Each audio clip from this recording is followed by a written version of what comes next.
Good evening to all of you. My regards and my best wishes to all of you. Professor P.C. Joshi, the chairperson of today's session, Professor Behera, my teachers, my colleagues, my friends, and my students. I am really honored to have been invited to give this lecture. And I did not choose the topic. The topic was just given to me. And I thought that sometimes you have to be enterprising. And so why not speak on this? Multiculturalism has been very dear to me. And I immediately clinched the topic. Although Professor Behera asked me to give a specific topic. And I said, perhaps when I would be lecturing, the topic will funnel down. I really do not know what I would speak. And I will try to funnel down my knowledge and say a few words. I have been given an hour, so I would finish at 7:48. I'm starting at 6:48. I'll finish by 7:48, and then I will be available for any number of questions. You see, I read the book which Franz Boas wrote in 1914, The Mind of a Primitive Man. And I think that that book should be the first in the bibliography on multiculturalism. Anthropologists are very interesting people. They do many things. They do not want to take any credit for that.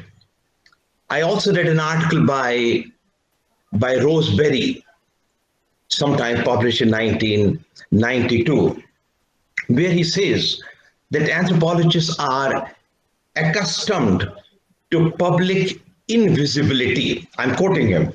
Anthropologists are accustomed to public invisibility. The books and the articles we write, they generally do not make a dent on the larger public, primarily because the larger public is not really interested in what anthropologists do and the kind of societies the anthropologists study. Then what happens? This is a little request to my friends who are listening to me, that please do not send any questions, because the questions come on the screen and I start reading them, and there's every probability that I would run astray. So my very humble request is that please do not, and please no accolades, no words of praise. I know who I am, and I also know what I have to say. So this is my humble request on the day of International Day of Tolerance and Endurance. So Roseberry says, it's a very interesting article on, it actually is on multiculturalism, where Roseberry says that seldom these societies about which we talk, the societies on which we write, they enter into public consciousness. Further, he says that anthropologists are so shy that they do not want to enter into the ranks of power. They are happy in their own little words, and they are as happy as the tribal people are whom they study. Wonderful. It's a wonderful account and wonderful caricature of the anthropologists. Of course, exceptions are always there.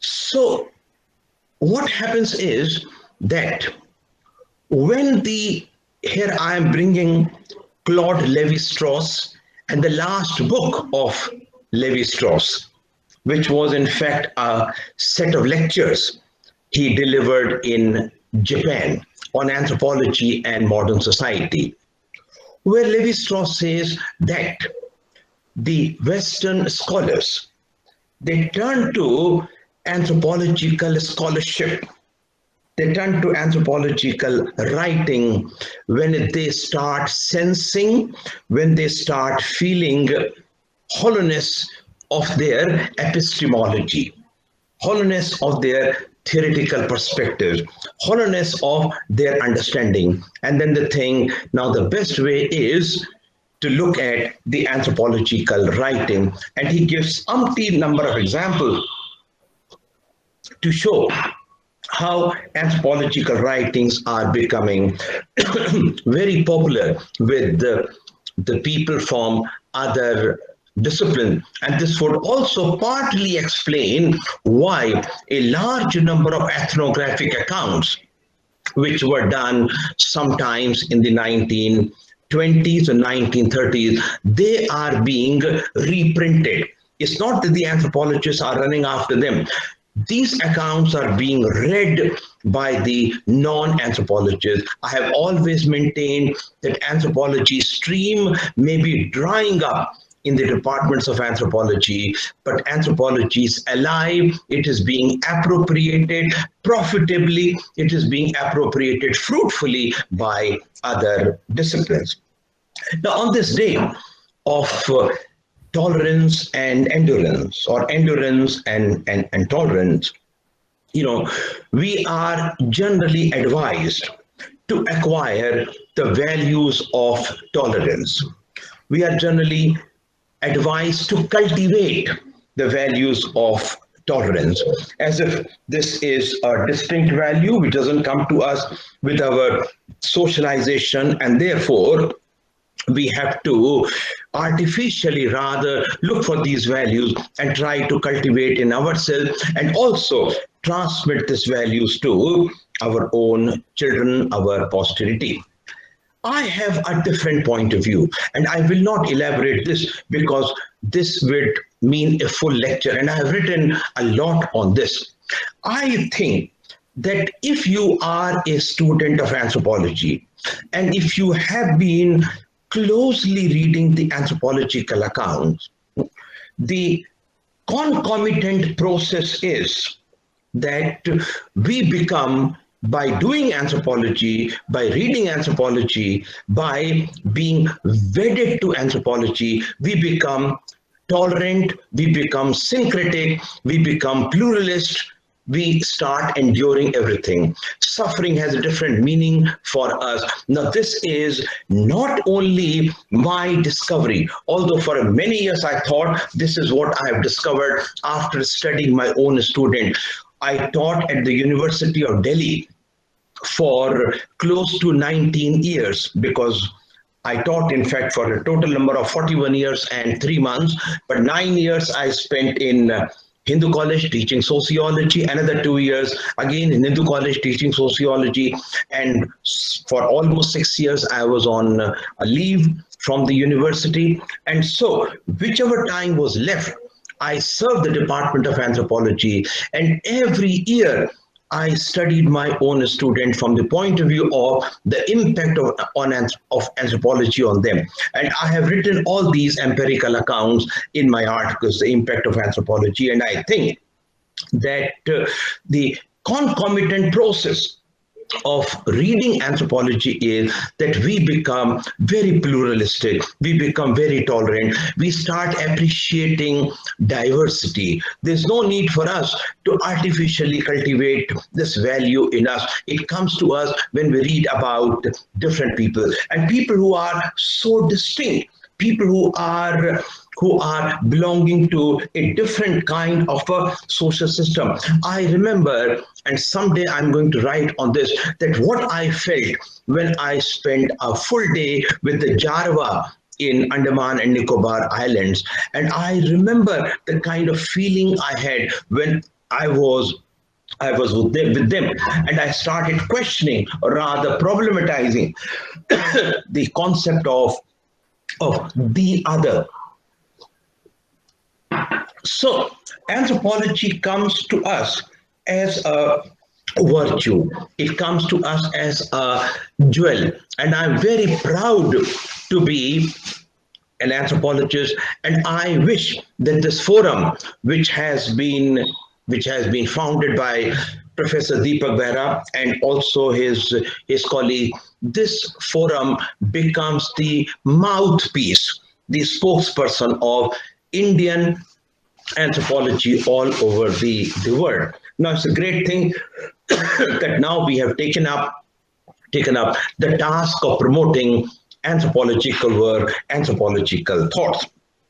And when we look at the contribution of anthropologists to this concept called multiculturalism, and I certainly will not go into the distinction between what a plural society is, what diversity is, what coexistence is. Each of these words mean a different thing. Like many people would call the caste society a plural society rather than caste society as multicultural cultural society. Now, these are the different opinions, which certainly I'm not going to take up here. These are very elementary things. I will only try to raise some of the important questions, and also I would conclude with what is called everyday multiculturalism, something where anthropologists can truly excel. So when we look at the anthropological contributions to this concept, although if my memory is correct, this concept of multiculturalism, as Thomas Highland Erickson tells us in one of his papers, that this was in 1957 that an article was published on Switzerland in English language, in which the term multiculturalism was used for the first time. Then we also learn that in Canada in the 1970s, the instrument of political governance was multiculturalism. And therefore, if you want to know about the theoretical aspects of multiculturalism, you will have to look into the writings of the Canadian scholars. And I think we cannot proceed further in terms of our theoretical understanding unless we know what these people had said about linguistic diversity, about cultural diversity, about ethnic diversity in Canada, and also the fact that a large number of signboards and the traffic signs are written in Gurmukhi in Canada. Now, this kind of a thing cannot be understood unless we look into the way political governance was carried out in Canada. So the concept has become now an important thing, but it does not mean that it was absent in the discipline of anthropology. In fact, I would venture on to say that the more I read anthropology, I find that many of the ideas which have now become very prominent and are being overwhelmingly used, these ideas were somewhere or the other hidden in the anthropological writing, and these anthropological writings have been publicly invisible, and the anthropologists have been publicly invisible. I'm only lending support to William Roseberry's work. So when we look at all these writings, we find some of the important conclusions of these anthropologists were the following. The first was diversity is ubiquitous. Diversity is universal. In every society, we find the element of diversity. There are different cultures. The second point, that there are similarities and differences between cultures. And these differences and similarities, they are to be understood, and these differences and similarities have to be studied as closely as possible. Number three, that culture is a meaningful whole. Cultures are equal but different. You will come across this statement again and again. Cultures are equal, but they are different. Right from the time of you can say, the Herder, the famous German philosopher Johann Herder, to Ranke, the another scholar, you find that history was seen as combining discrete cultures, knowledge about discrete culture. And each culture was regarded as having its own spirit, for which the term Volksgeist was used, or national Geist, which actually means the spirit of the culture. This was used for that. And the important point from Herder to Ranke was that each culture has its own notion of happiness. Each culture has its notion of what meaningful activities are. Therefore, culture is a meaningful whole. Now, our job, the fourth statement, our job is to understand these differences. Our job certainly is not to extol and appreciate these differences. Look at the difference. Look at the distinction, the idea. That number one, our job as anthropologists is to understand these differences between cultures. It doesn't mean that we start extolling them. It doesn't mean that we start admiring these differences. On the contrary, what we anthropologists do is that, so our job is to learn from these different cultures. And we should be prepared to learn from these cultures with exemplary humility, because each culture has something to teach us. And when we are prepared to learn from the cultures with great humility, it does not mean that we are a muted lot. We are looking at the culture in a critical way.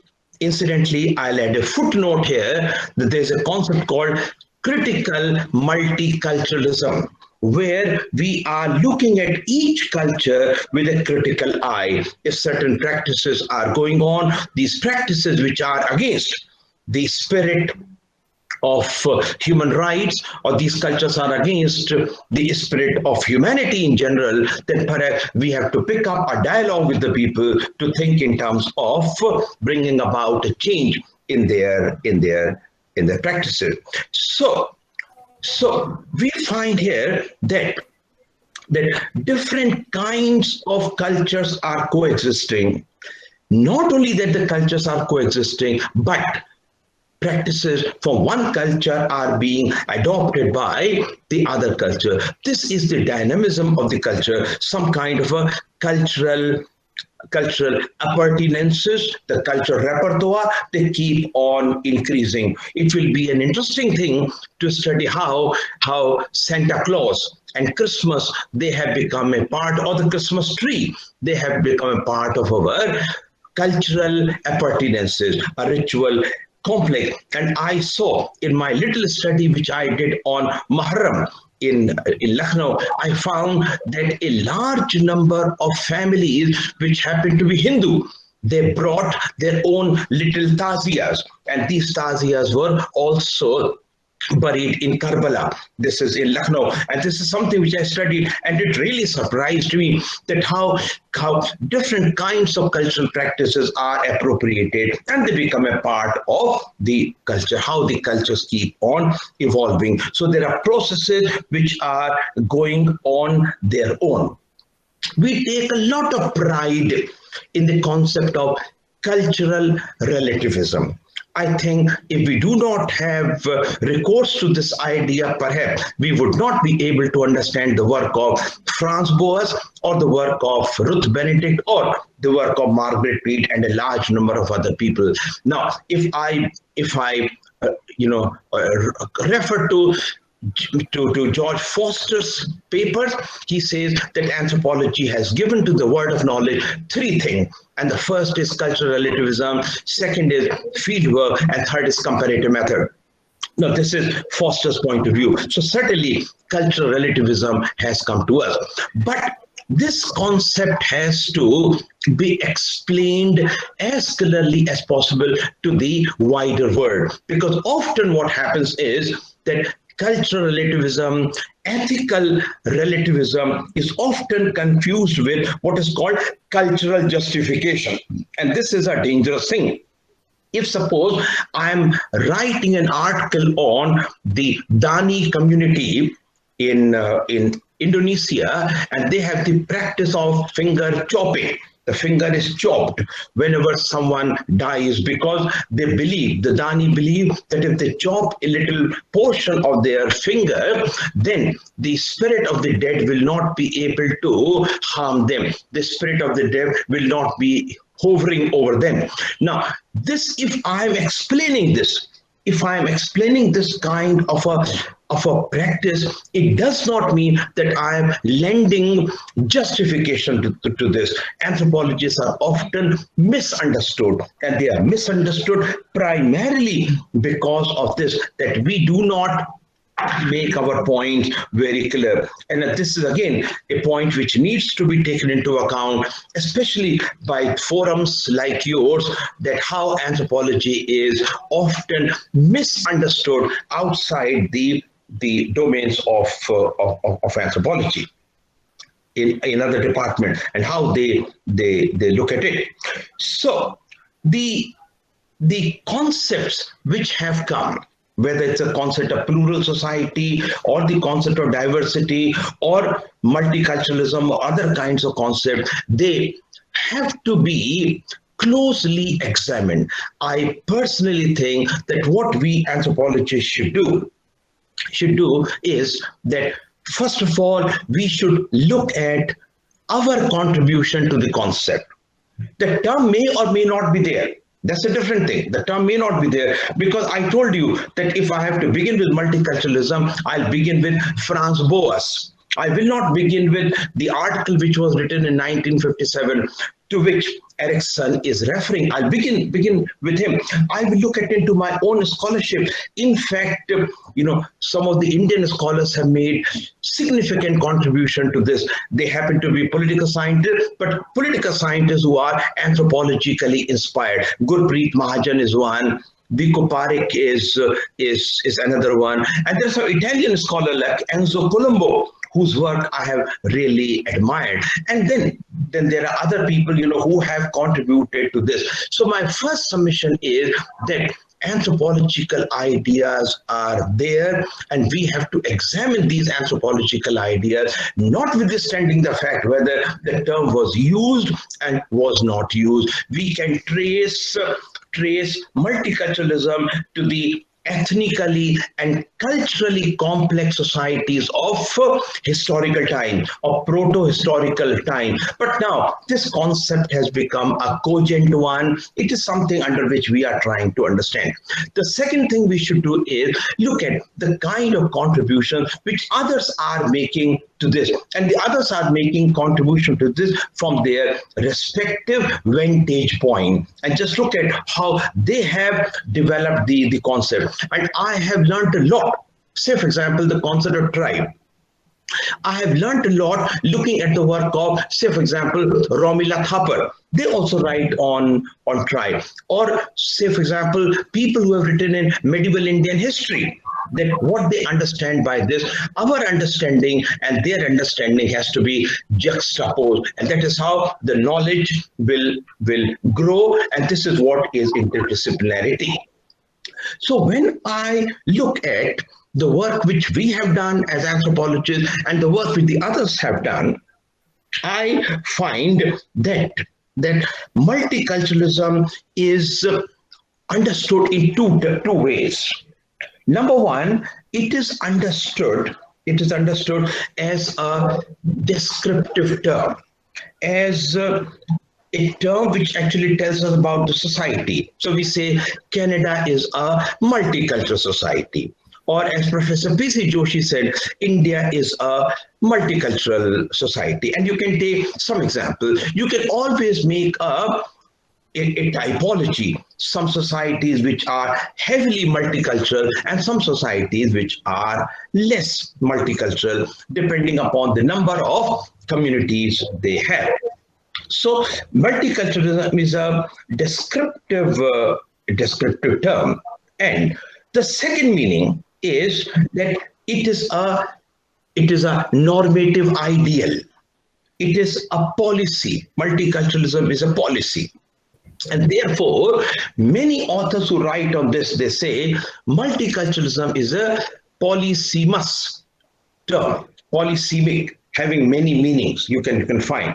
Suppose you start deconstructing the second one, the normative ideal, okay, as a policy. You come across in the literature, and I'm referring not only to the literature of the anthropologists, but also the literature produced by other disciplinarians, that multiculturalism is an ethic. It is an ideology.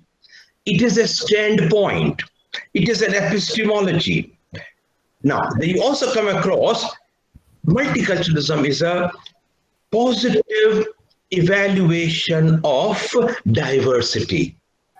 Multiculturalism is a way of learning from the diversity. Now, this point comes up in Gurpreet Mahajan's work, that multiculturalism is a way to learn from this diversity and reflect upon this. So I learn about the other culture, I reflected on my own culture, and thus for me, it is a learning experience, and I may even think of bringing about a change in my culture by looking at the other culture. So multiculturalism is the soul, is the most vibrant principle. You also come across a statement like multiculturalism is a project, is an agenda of unity. It is a balance between diversity. It is a non-Darwinian solution. This is very interesting. Non-Darwinian solution, rather than people being eliminated, survival of the fittest. What it does, it tries to bring all of them together. So it is a commitment to the preservation. It's a commitment to the preservation of the diversity, and therefore it is the most valued thing. In fact, I would quote Gurpreet Mahajan, who says that it is one of the valued goods. Multiculturalism is a valued good, and the state has to think in terms of this. The people have to think in terms of this. Communities have to think in terms of this. Surely there can be many contradictions which come across. Many, the word which is used here is aporias. Aporias in this, the logical contradictions which are there, because it is concerned with identity politics. Multiculturalism concerned with identity politics. It is concerned with the politics of difference. One community differentiating itself from the other community and trying to keep the differences alive.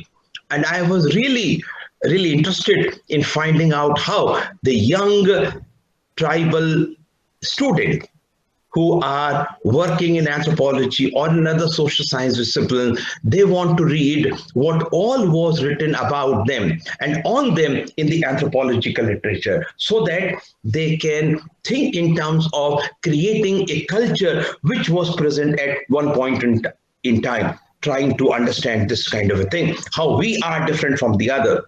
Then it is concerned with what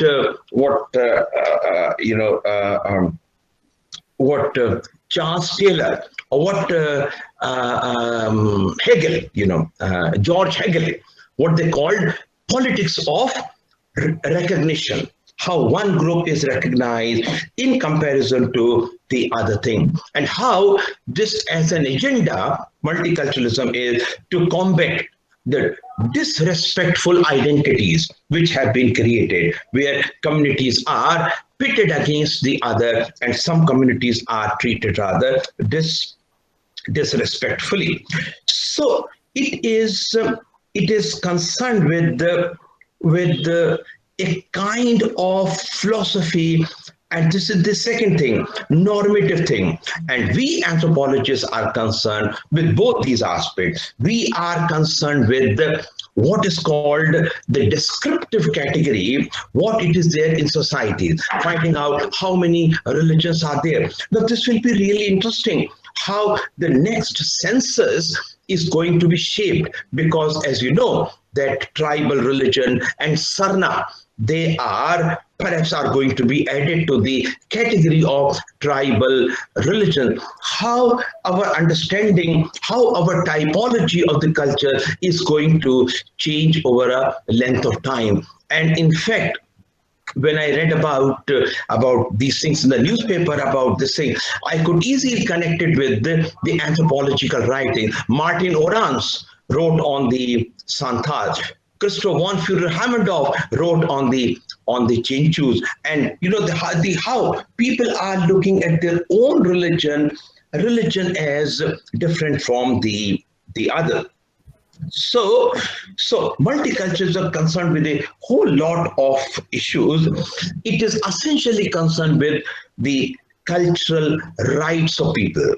It is concerned with the group-based cultural rights of people, and these are the pertinent categories. The major question here has been how to reconcile diversity with social solidarity. That's the major question. Diversity and social solidarity in nation building. This question comes up in a very, very big way. So we find that we can perhaps think, and this is a purely anthropological point of view, we can think in terms of a continuum. And one end of the continuum is what may be called assimilationism, where the community is supposed to merge in the other community, lose its identity altogether, become a part of that identity.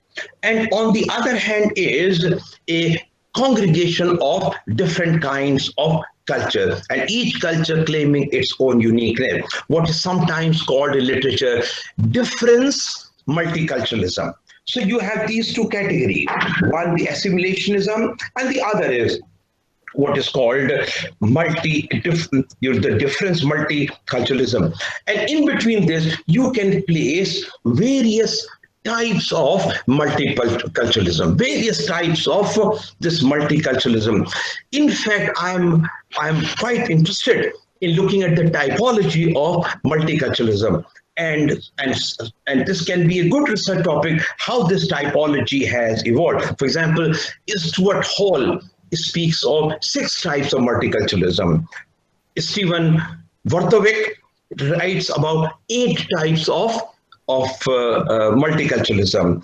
Delenti writes about 9 types of multiculturalism, and they are all between this kind of a continuum. Because if there is a concept called multiculturalism, and if we refine the concept, then you come to what is called the multicultural society.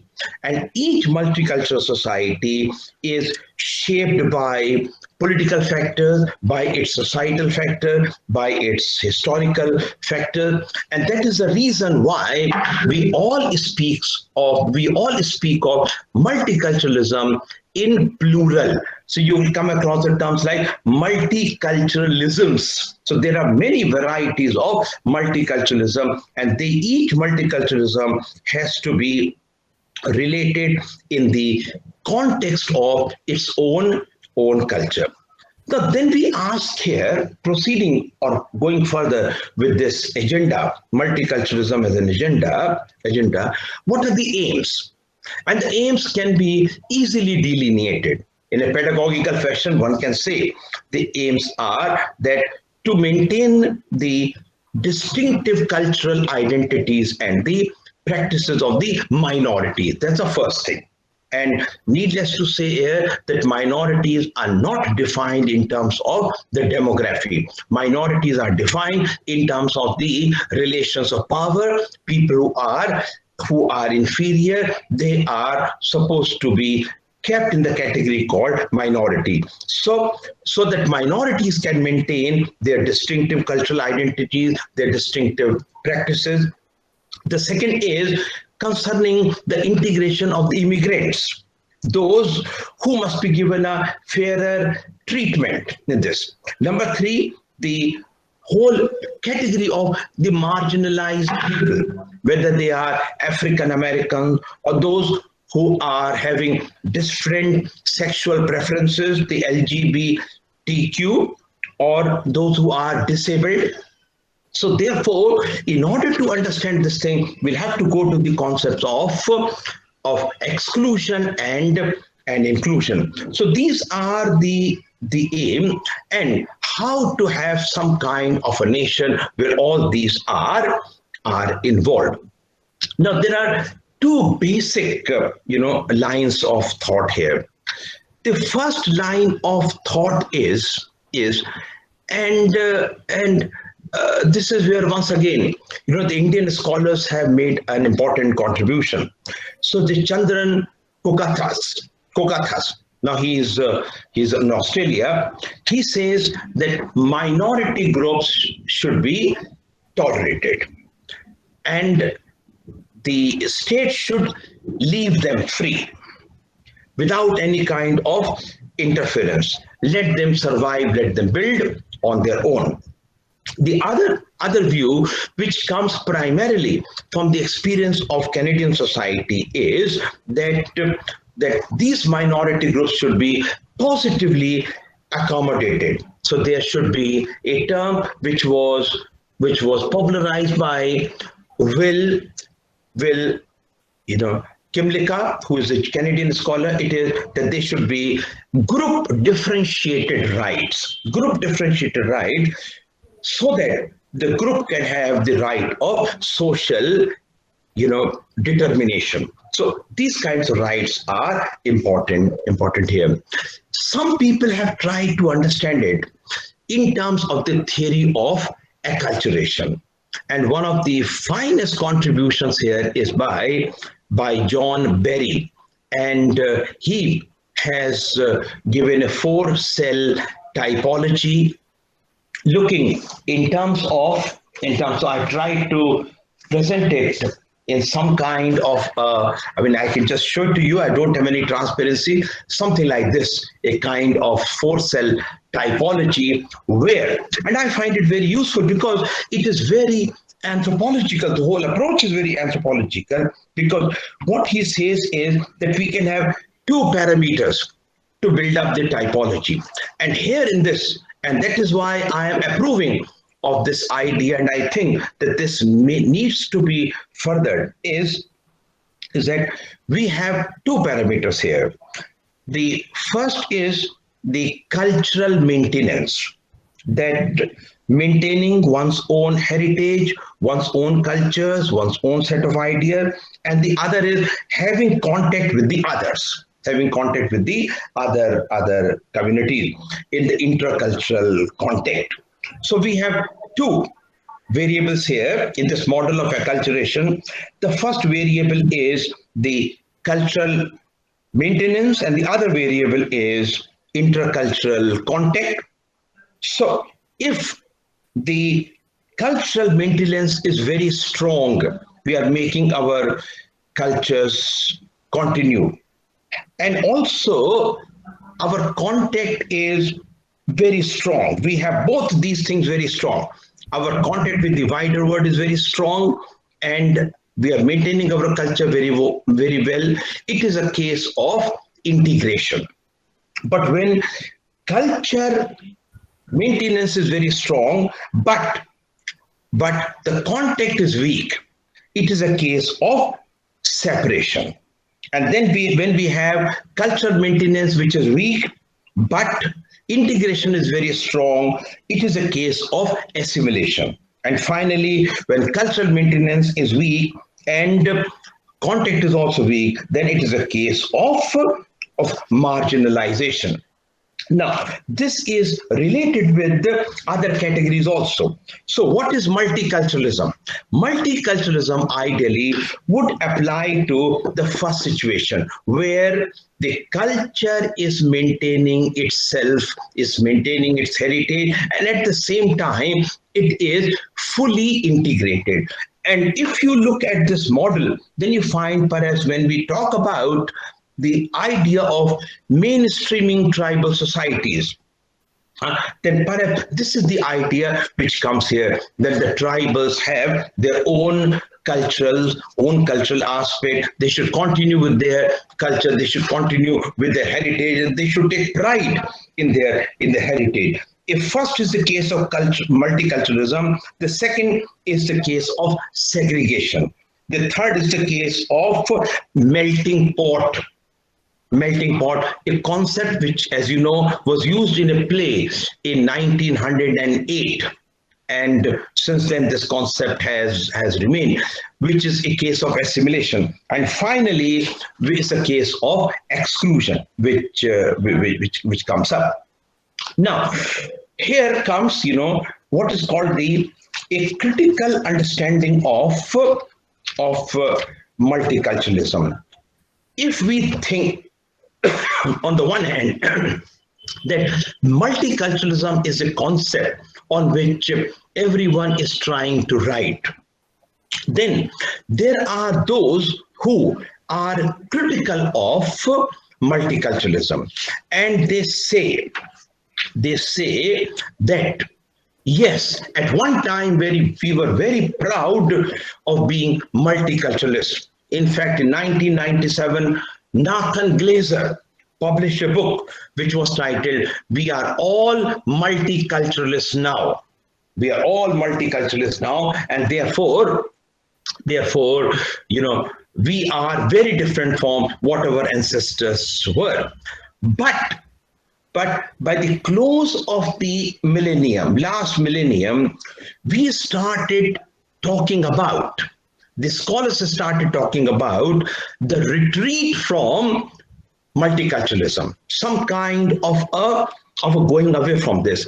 And some people went to the extent of arguing that multiculturalism was nothing but a failure. It was a failure. It was fostering a kind of social cleavages, social fragmentation. It was leading to the existence of parallel lives. It was also giving rise to these terrorist groups, and therefore, how far multiculturalism is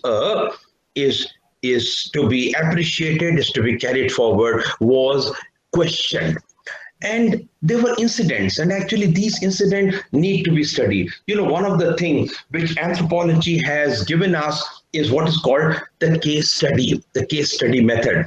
And I think it's a very important thing. Professor Joshi talked about the COVID. The case studies of the COVID tell us very clearly that how COVID was being socially constructed by different communities, and how the relations between different communities were rather strained because of that. So these case studies tell us a lot. Now, say for example, the urban riots which took place. It's a very simple example that if you take the riots which took place in Oldham, which is part of Manchester, in 2001, take the case study. And this was a riot in which the local youth had scrimmages, had violence and the conflicts with the South Asian groups. And what happened, in this case was that these riots came up. And immediately after this, you look at the kind of narratives and the kind of discourses which are built up. This is the typical anthropological method, that what happens, how this riot, for example, the Cronulla Beach riot, which took place in Australia in 2005, how the case study of this riot, how this actually gave rise to a kind of discourse in which we started questioning the policies of the state with respect to multiculturalism. And we started having the negative opinion. When Professor Joshi was talking about COVID-19, and he gave the example of the United States of America, what he was having in mind was precisely this idea that how the Asians, how the Chinese were looked at in America, how in India, at least, I counted at least 22 cases were registered where the students from the northeastern part of India were stigmatized and foul words were used for them, which certainly I would not like to use here. That how, the entire discourse, the entire narrative change, the agenda of some kind of a peaceful living, the peaceful coexistence, this agenda starts breaking down. And this happens, when suppose someone is murdered, like, one of the filmmakers from Netherlands, Thao Van Gogh, he was murdered, and someone who happened to be an outsider, an immigrant belonging to a particular religious community was involved. The kind of discourse which was built up was very different. So how, the whole project of multiculturalism, how it receives a setback. And so the minority groups, the immigrants, they are viewed differently, and the conservative right-wing scholars have different kinds of things, and they say that by protecting these communities, what we are doing is that we are giving rise to a kind of fragmentation. Now, there are three things which I find very interesting. And the first is the criticism which has come from the feminists of multiculturalism. Now, this is very interesting, and I think that all feminist scholars must pay attention to this. That feminist reaction to multiculturalism, and one of the important contributions here is by a scholar called Susan Okin. Now, this was in 1999. That she said that there is a contraposition between multiculturalism and the women's rights. Her argument was that multiculturalism, now there are three things about which I'm going to talk. First is feminism. Now, her argument was that multiculturalism protects those communities which are already highly stratified.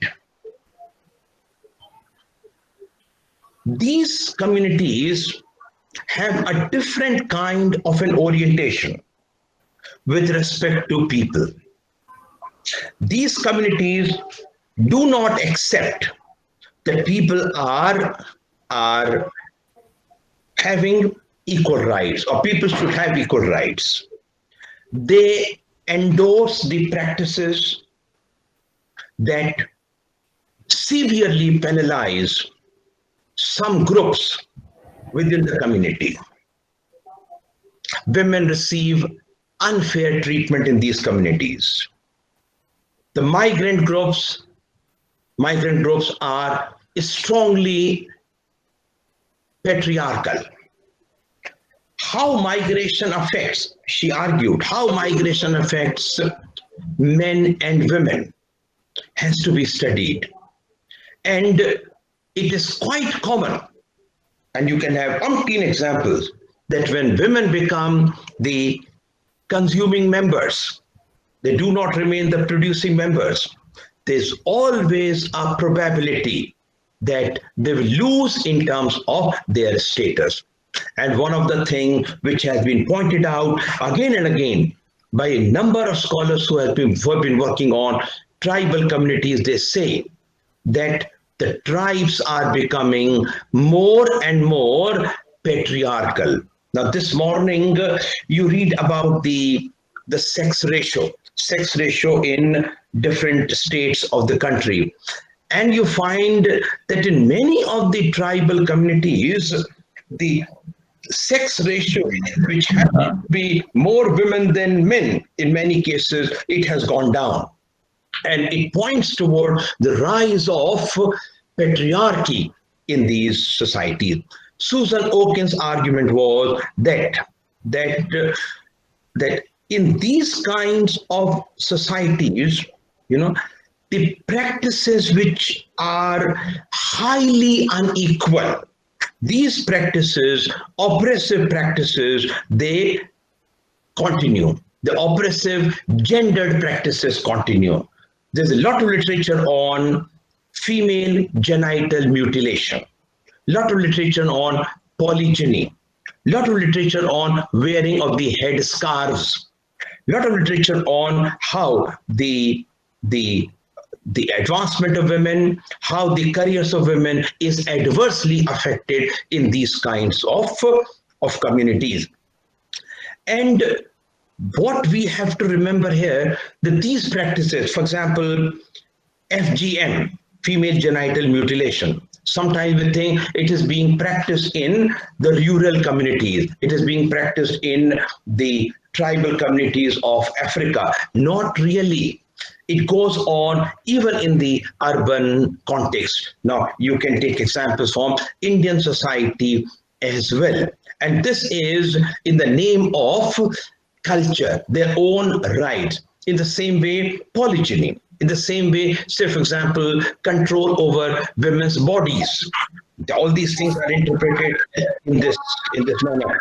Or say, for example, putting a stop to the women's career. But all these things, they are cruel practices, to say the least. And they undermine the sexual health of women.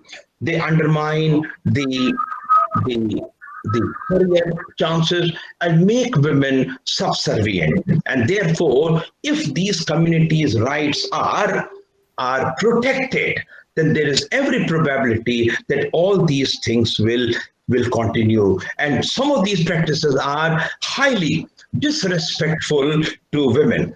I find this argument quite powerful, although like other kinds of things, many anthropologists have criticized it. And they say that what Okin and others who promote these ideas they take is they are subscribing to the essentialist view of culture, and they are not trying to understand it from their point of view. The other scholars say that, look, one can understand many of these practices.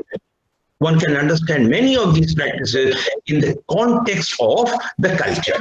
This is something which actually needs your a little attention. May I request Shri Bhagwan Roy ji, please mute your mic. There are a lot of disturbances being created. So what we find is that many of these practices have to be understood in the context. And surely we should not follow the essentialist and the Puritan view of culture. But there are certain practices which are, notwithstanding the culture, they are essentially disrespectful. And FGM is one of them.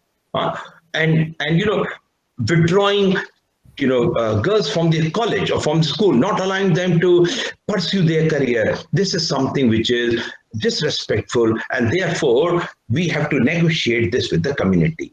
The second thing, again, I find that this area is another one on which not much work exists, and this is about children.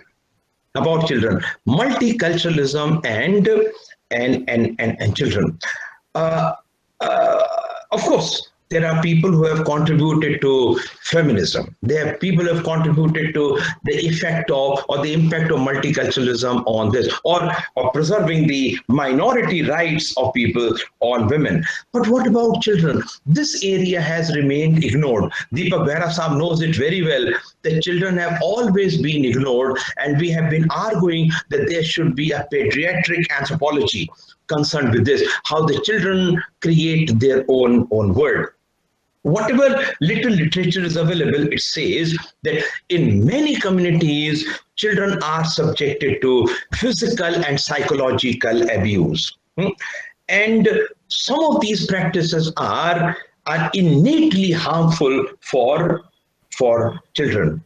There is a practice of shunning.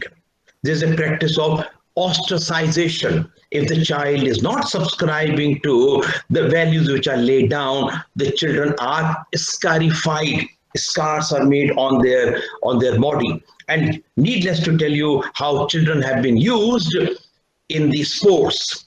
For example, the camel running sport. So you find that children have also suffered when the rights of the communities are protected, because children are not protected in the same way in all the communities, and children are removed from the school, the not educated. And of course, you know that in some cases, you know, this may be gender based. And we have to understand, once again, we have to understand here that the importance of schooling, you know, in the overall development of the child. Once the communities are subscribing to certain kinds of things where children are not truly valued the way they should be valued, certainly multiculturalism is to be blamed. Like in the case of feminism, here also people say that it is an essentialist view. It does not take into account cultural relativism. Now, this is the view put forth by an Indian scholar, Mukherjee, who says that this is a different kind of a view where we are not understanding the children in the context of those cultures. Now, the third thing, but as I told you, that it requires more work, looking at how children have been impacted because of multicultural policy. The third thing, which actually I'm really interested in this, and I think the Canadian scholar whose work I quoted, Will Kimlicka, he has been a great animal rights supporter. And he claims to be a vegetarian for the last 20 years or so. And the third area, which needs to be, as anthropologists, we cannot ignore it, is the impact of multiculturalism on animals. And whichever studies are available, particularly Will Kimlicka's study, they say that the multicultural practices have had perverse effect on the non-human sentient animals. Now, the word used is sentient animal, those which have feeling, those who have the central nervous system and have feeling. So, what are the interests of the animals? We have never thought about this. The interests of the animals. The interest of the animals is that they don't want sufferings to be inflicted upon them. Number one.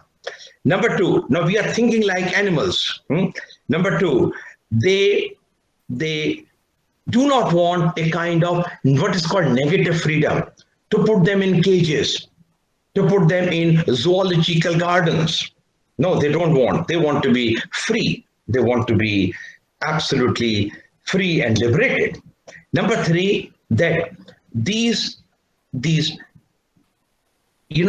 sentient animals also want that their well-being should be taken into consideration. If they are ill, then some kind of medicine should be provided to them. All want good health. Animals also want good health, and they don't want to be malnourished. They don't want to have an emaciated existence. Now, this we are thinking as animal. Now, many of the practices of the communities, they may be detrimental to the animal, especially it may be the way they are slaughtered, it may be the way they are treated or just left as they are. Now, in addition to these three things on which one must do some little more work, the impact of this. There's one interest of mine in which I'm quite involved, is the is the impact of multiculturalism on the dead. Today we talk about the rights of the dead, and especially in the COVID times, how dead have been treated, how the funeral rituals were highly abbreviated. What happened to all this? How the communities construct death and the dead. This is also an important area. So looking at this, and all these apply to the anthropological work. And in the last 1 minute I have at my disposal, we talk about what is called the Multicultural Policy Index. It was created by Keith Benting to compare these different countries with respect to the index.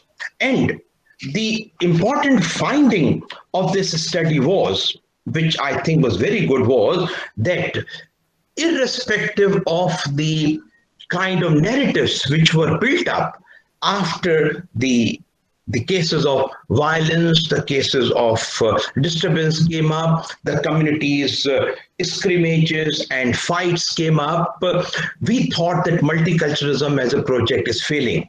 But it's a quantitative study done by Benting and others. And this is a 2013 study, very easily available, very quantitative kind of a work with reference to 8 indices. They have tried to compare 21 countries of the world which have democracy.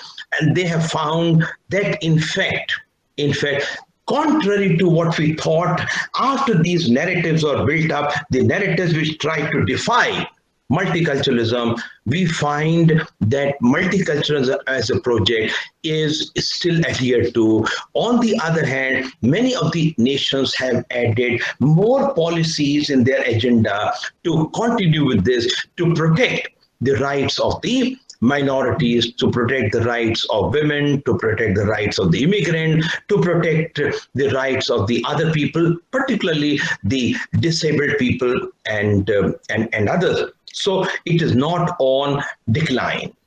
The last area which I think has remained rather unstudied, to the extent it should have been studied, is what we call everyday multiculturalism. I think that this word came into our vocabulary in 2009 when Amanda Will and Selvaraj Velayutham wrote a paper which was titled Everyday Multiculturalism. And Ash Amin, around the same time, published an article on what is called Everyday Urban. That was the term, Everyday Urban. Now, this was basically how people in a given situation, how they interact with people in the other community, with the people in the other community. If the interactions are temporary, are for a short period of time, what is the nature? What is its nature? What is the assertion of culture? And when the interactions are rather permanent, then what will be the kind of multiculturalism which will come? This everyday multiculturalism is actually concerned with how people produce, reproduce, how they transform the world around them, how they interact with others. And for this, I think the anthropologists, armed with techniques like qualitative research methodology and approaches like ethno-methodology, ethno-science, and others, they would be able to understand how multiculturalism is actually operating at the local level, how people are actually looking at this. So we would be studying interactions of people, okay? People from different communities, and looking at how interaction and culture, the play of culture, putting culture into action, how these things come. And this is a very important distinction which I said I'm developing this idea, interaction which is for a short period of time. Suppose my friend invites me, to partake the feast on a particular religious function, and I go and I partake that feast. What is the display of my culture there? But suppose I marry someone who is from a different community, okay? Then how, in that kind of interaction, which is persisting, which is enduring, which we call permanent, what kind of cultural play would be there? The essential point, as Professor Gregory said in the beginning, Professor Joshi supported this idea, is that culture is always in flux. Culture is always being made, remade, constructed, and deconstructed. And none other than the anthropologists will be able to find out. These are the different facets of multiculturalism. But we have to remember that multiculturalism, as I said in the beginning, is a description, is an empirical account of the society, is also a normative principle, is also an agenda, and where it has a diversity of meaning. And none other than the anthropologists are most suited to look at this, because our work is largely ethnographic, where we see how different cultures are coming in contact, how these different cultures are taking shape. Now, with this perspective, if I read Evans Pritchard's ethnographic accounts of the Newer, and I look at the relationship between the Newer and their neighbors, Dinka, then I would find how the cultural aspects were coming together and how different forms of this culture were being created. I would sum up by saying that right from the beginning, we, the anthropologists, have been concerned with the multicultural studies. We may not have used the term, and the fact that we did not use the term does not mean that the ideas were not there. In fact, I would go to the extent of saying that the genesis of the idea of multiculturalism can be traced to the anthropological writing. You can go to Franz Boas's work on the Eskimos. You can go to Cushman's account of the Zunis, and you find nothing but the interactions between different cultures and new forms of culture coming up, and a kind of amity being created at the local level. We are all concerned with a peaceful living. All societies want to live together, though separately. Thank you very much.